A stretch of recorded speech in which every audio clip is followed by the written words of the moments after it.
Hey everybody, welcome to another edition of Cooking at My Place with Chef Jason Gibbons, yours truly. Okay, so for those of you that seen some stuff that I posted last week, we did chicken wings, something very practical, something that you can do at home. And a lot of people gave me some good feedback and seemed to enjoy that. So hopefully everybody got a chance to do some chicken wings during the week. So today on the show, we're going to be doing jambalaya. Now, a lot of you have heard of jambalaya, or a lot of you might have even tasted it before. Some people are familiar with Louisiana Cajun Creole cooking, other views are not. Contrary to a lot of misunderstanding about Cajun cooking, it actually is derived by French Canadians. So you see that French influence that comes down in Louisiana. That's actually a Canadian influence. Yes, that came from a lot of the Acadian people in Canada during a lot of the battles with the British in Upper Canada and Lower Canada. It forced a lot of people to the southern states, and down there they started to use a lot of different ingredients and really culturalized themselves and did things a little bit different. So that's where we get a lot of that influence. So it's kind of a little cool tidbit of information. What they call the Trinity, as opposed to mirepoix in French cooking, that is your onions, celery, and carrots. That is the basis for a lot of French cooking. However, in Louisiana, given the fact of what they had readily available, they had compromised that with using celery, onions, and peppers. And it works out great for Cajun cooking. So today with our ingredients, let's get right to it. We have some chopped bell peppers, we have some chopped celery, we have some okra. Those of you might not be familiar with okra, it's very popular in a lot of Cajun cooking. It almost acts as a thickening agent in some different things like soups and gumbos, etouffee or things like that. You might find people add it to that if they should so choose. I like to add it as a nice vegetable addition to jambalaya because it's got some nice flavor and it adds a nice texture. We've got some diced onion, we've got 1 teaspoon of cumin, 1 tablespoon of garlic powder, 1 teaspoon of seasoning salt, tablespoon and a half of paprika, 3 teaspoons of Cajun spice. We've got 1 tablespoon of garlic puree, 3/4 teaspoon of ground black pepper. We have some fresh chopped parsley, if I mentioned that already. We've got some more here for some garnish and such after. I've got some chicken base. Once again, for this recipe, you can add in your chicken bouillon cubes, your Knorr, what have you, any kind of your Aurora for somebody who might be familiar with that brand. We've got some bay leaf. I've got 2 cups of tomato sauce. This is just a basic straight passata.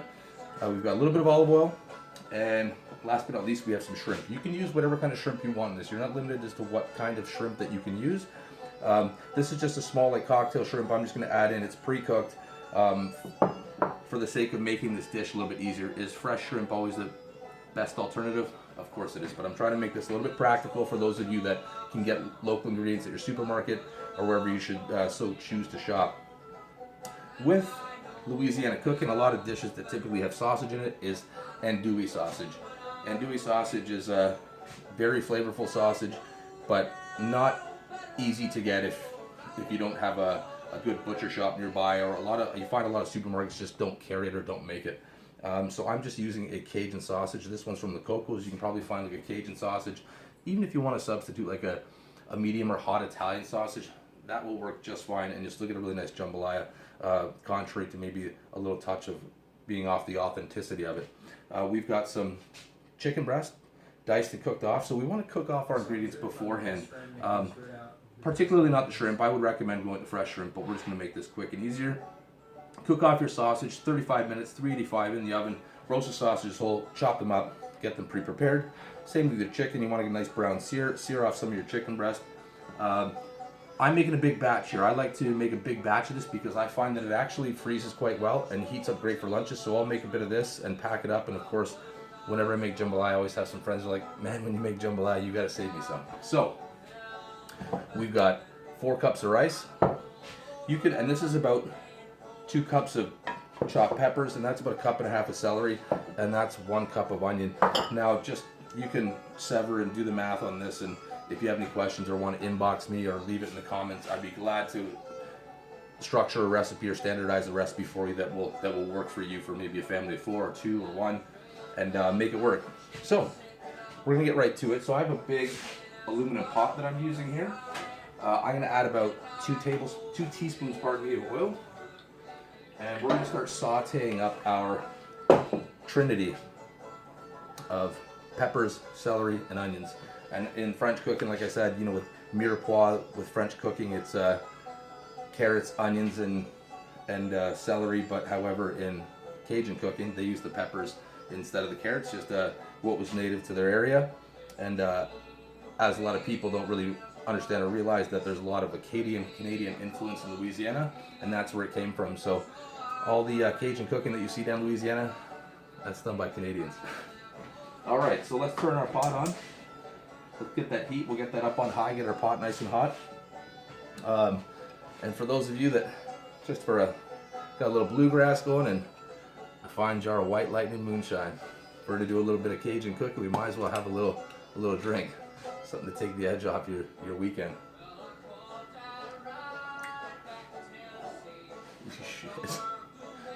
That's good stuff.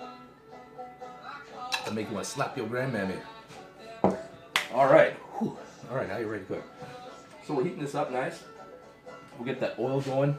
A lot of people tend to use different types of things like pre-done Cajun seasonings. A lot of them have different sodium levels. Some of them I find might be a little bit saltier than others, a bit spicier in heat than others. So if you have a favorite, I mean, go with that. It's just a matter of moderating how much to put in to make your dish come together quite nice and get that flavor that you're looking for. Remember that you can always add salt. You can never take it away. So adjust your seasonings as you go, and you'll always have a little bit of a salty flavor to your dish from any kind of bouillon that you use. Standard bouillon is usually like 1 bouillon cube to 1 cup of boiling water, depending on the size of the cube. So that's getting nice and hot. What we're going to do is we're going to start to sweat down our celery, our peppers, and our onions. So let's get that cooking. Let's grab our favorite wooden spoon, and we'll just give that a stir. Then we're going to get that cooking. So the straight recipe on this is 2 to 1 for the rice. This long grain is a 2 to 1 ratio of liquid to rice. So we are going to account for our 2 cups of our pomodoro sauce, our standard tomato sauce. You see them a lot of times in a jar like this. I like to add the water and rinse this out to get the best of all the tomato sauce inside, and I'll count for that as my water into my dish as well. So let's move some things around, get ourselves straightened away a little bit here. So we don't want to overly cook down our celery, our onions, and our peppers, because mind you, we're still going to have a simmering time on that once we've added our rice and our protein and our shrimp here to get that dish to come together the way we want it. All right. That White Lightning is getting to me. So that's coming together nicely. With the jambalaya, you're going to bring all your ingredients up to a boil, turn it right down, let that simmer and let your flavor come together before you add your rice. And when you add your rice, I like to turn it down to low and stir it up a little bit, and then from there, it's good to go. You just want to simmer that on low for about maybe 20 minutes, as long as it takes to cook the rice, and that's going to absorb all that moisture in there, and that's how you're going to have your nice fluffy jambalaya. You don't want it to be gummy or sticky, or it should be really uniform together. All right, so I can go ahead and start adding my spices. I'm going to add my tablespoon of paprika. I'm going to add my seasoning salt, my garlic powder, my Cajun spice. Now you can moderate your Cajun spice. You don't have to go over the top with this. This is 3 teaspoons. I like it because it adds a lot of flavor and it's going to kick it up a notch. This Cajun powder is actually quite hot, but we'll leave that based up to yourself and what you can handle. So we'll add our cumin. We'll add our ground pepper. We'll add our garlic puree. Give that a nice stir. Get that going. You can always use a nice, like a Dutch oven pot that you see me regularly use in a lot of my segments, just because it carries residual heat well. When you turn it back on low, it stabilizes the temperature of the actual pot itself. And I find that you can reduce the risk of burning dishes a lot, like especially when you do this jambalaya. you don't want that heavy crust of burnt rice on the bottom, and that's by turning your heat down. Put it on low. If you keep the lid on, just keep the lid on, let it steam itself. It will come together the way you want it to. Don't fiddle and fart around with it. It'll be fine. I hope everybody's having a pretty good weekend so far. It's pretty nice. You know, winter's coming to an end. Nothing to make you feel alive like a bit of white lightning and a little bit of jambalaya, right?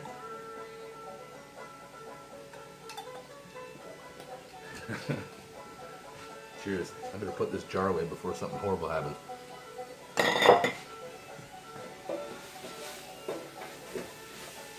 So that's coming together nice. This dish really doesn't take a long time. This is a dish that I can't emphasize enough to do like your mise en place.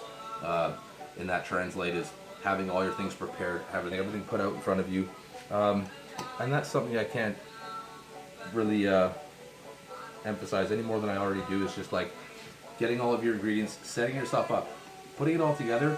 Cooking is that much easier, it's cleaner, it's quicker, and you're just gonna enjoy it more. People find that they're get in the kitchen, they start making a dish like this where they're like, holy shit, Jay, like there's so many ingredients, like I gotta get all this stuff ready. It's really not that bad. A lot of the stuff you might have to go out and get a few ingredients outside of what you might already have in your freezer or what have you, and put it together, but getting organized will help you in the short and the long run. So that's quite nice. That's starting to smell really good. Get a nice little kick of heat. I'm going to go ahead now and add my sausage. I'm going to add my chicken. Oh, that's fantastic.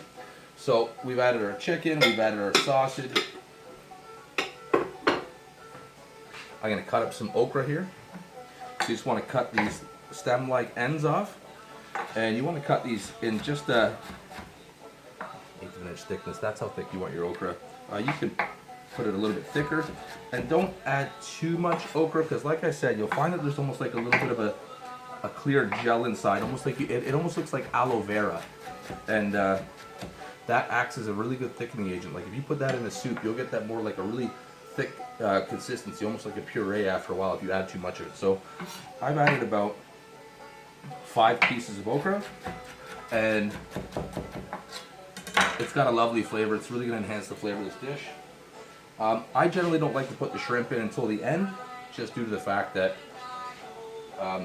shrimp overcooks very easily, especially if you're using fresh shrimp. You want to add that just at the end before you add your rice. So I'm going to wait till I get all my liquid in there, simmer this down a little bit, then I'll add my shrimp and then I'll add my rice. I'll give the whole pot a good stir and put the lid on, turn it on low, and then I'm good. I'm just going to wait, and then once the jambalaya has come together and it's done, I'm going to fluff it with a fork and we're ready to eat. Alright, so I'm going to give this a little bit of a stir. This is a pretty big pot of jambalaya, as you can see. And it's starting to smell so good. So I'm going to grab a couple oven mitts and show you kind of like what that looks like as it's coming together.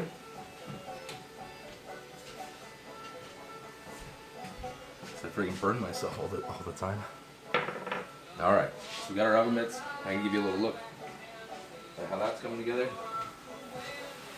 So that's just looking beautiful. You can see that that's all starting, and the chicken, everything's starting to get coated well with our spices. And now we can add, so this is going to accumulate. Right now I have 4 cups of rice. I'm going to need 8 cups of liquid to make up this dish.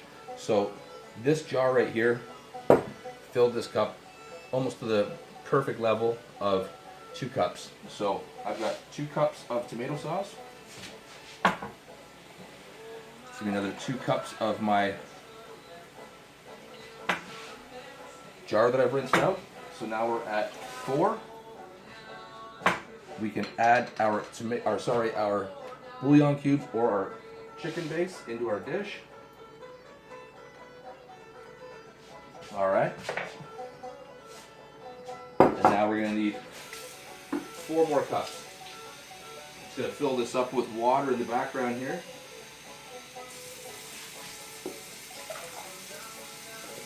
That's for 6.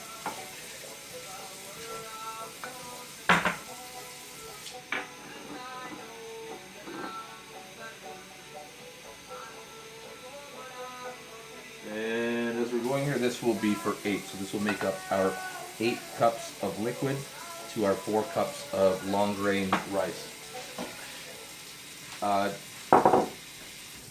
Don't be afraid. I mean, you can see where it's going. You're getting a little bit of you're getting a little bit of evaporation. It's going to reduce down a little bit if you're boiling it. That's why I don't recommend that you boil this liquid too long. You just want to simmer it. So we're going to give this a lovely stir.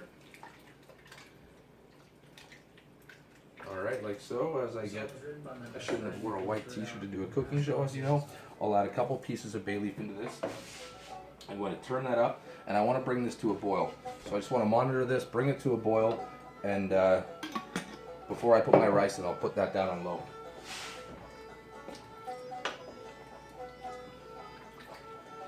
And if you find that you're losing a little bit of liquid, you can always just keep a little bit on the side here and add a little bit more as needed to compensate for a little bit of that evaporation and reducing down that liquid. So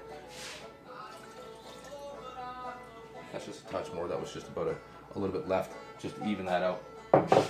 So I'm gonna let and watch this cook up a little bit and get to the point where I'm ready to add my rice and my shrimp. So let me emphasize that again. I'm gonna put a little bit of our favorite Tabasco in there to heat things up a bit.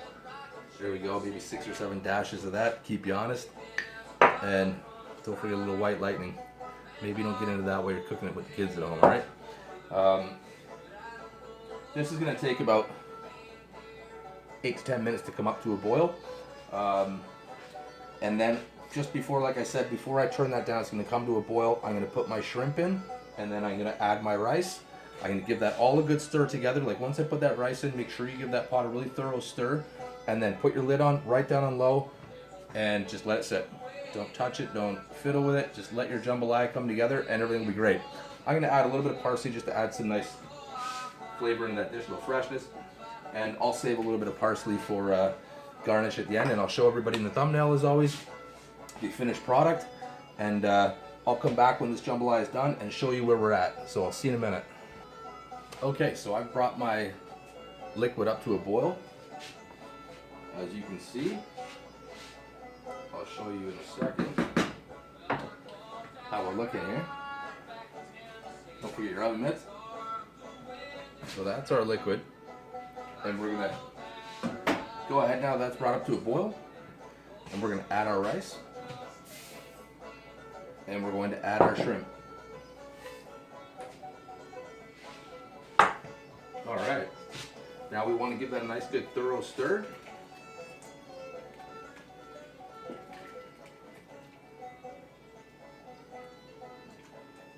Like so. We'll put our lid back on for a second, and we'll let that just come back up to a good temperature, right down to a simmer again, and then we're going to turn that down to low like I mentioned, and we're going to let that go with the lid on, and then we're going to be good. So what I'll do is I'll put the lid on, let that come up to a boil, or like a simmer, not a heavy boil. We don't want our rice to stick to the bottom, so just as that's coming up to a boil, give it a couple good turns, a couple good stirs, put your lid on, and then put it on low, and then we'll come back and I'll show you what's happening when it's done. See you in a minute. Okay, welcome back everybody. Just finished cooking the jambalaya, so that was simmering for about 25 minutes, and now you can see where that jambalaya is at. So that's our jambalaya. Our rice has absorbed all our moisture and we're looking good. So we're gonna go ahead and plate ourselves up a nice bowl of jambalaya. Grab your favorite spoon. And we're gonna, oh, this is just great. It's very hot at the moment. Oh, it's just so hearty and so great and so much flavor in this dish. So there you have it. There's your jambalaya.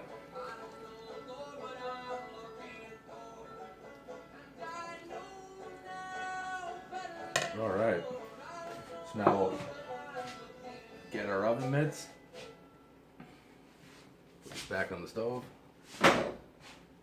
And a little fresh parsley ought to be nice on top. We'll just give a little sprinkle of fresh parsley. You can stick that in for presentation.